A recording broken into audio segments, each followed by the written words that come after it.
Et je le dis à vos salariés, vous le savez, je vais souvent dans les usines.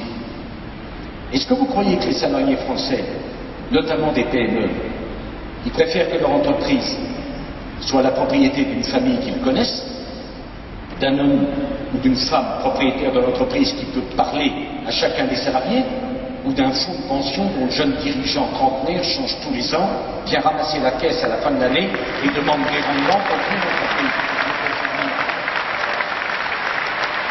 Moi, je défends le capitalisme patrimonial, le capitalisme patrimonial, et j'affirme que c'est l'intérêt des salariés les plus modestes que de connaître le propriétaire de l'entreprise, plutôt que d'être livré à un fonds de pension ou un fonds d'investissement. Je n'ai rien contre, il en est excellent, et certainement, il en est qui sont dirigés par des femmes et des hommes qui ont une certaine éthique.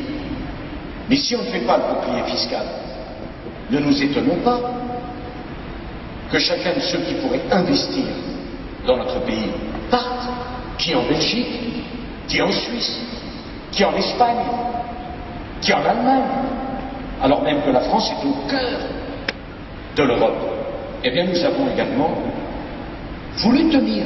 Un certain nombre de mes propres amis m'ont dit, pendant la crise, il faut que tu fasses un impôt provisoire. Naturellement provisoire. Eh bien, c'est non. Parce que le provisoire en France, surtout lorsqu'il s'agit d'augmenter les impôts, ça dure. Et si l'augmentation des impôts était la solution au problème des déficits français, ça se ferait depuis longtemps. L'augmentation des impôts est un problème pour la compétitivité de la France, pour l'emploi de la France. Voilà la vérité. Et la facilité, c'est d'augmenter les impôts. D'ailleurs, si je disais d'augmenter les impôts pour qu'on ait plus de dette, je me demande pourquoi on s'est trouvé avec un tel déficit et une telle dette.